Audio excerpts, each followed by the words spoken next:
turabe ku rubuga rw'intambara i Burundi. Aba ni ba baroberi bita ngo ni Rede Tabara. Murabona ingene bambaye, murabe ingene imyimenyerezo bagira, hanyuma murabe yuko abo bimwe bama babesha ngo bohangana n'igisirikare c'abarundi, ngo n'igisirikare cy'igihugu cacu c'i Burundi. Murabe nukubesha gusa, bijya byose mwumva bavuga ku maradiyo. Hare turi ku rubuga turi hajya imusigati kurabaho bari baraye bateye, ariko murabona abasoda b'i Burundi bahagaze neza, cyane, bose barabufyeka nta na kamwe gasigara. Mbere abasoda bacu bahagaze neza.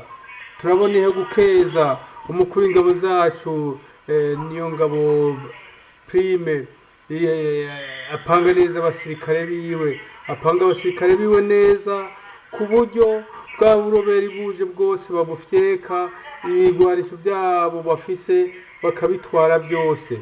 Turashima cyane n'abarundi bafashe izo ntwaramiheto zacu, bakomere ku muheto, babandanye ico gikorwa cyo gutuza abansi b'i Burundi, na ntaryo batari gukoresha amaradiyo yo hanze babesha, batera ubwoba abantu kugira ngo bibaze yuko ari ibintu by'ibikoko bikomeye cyane.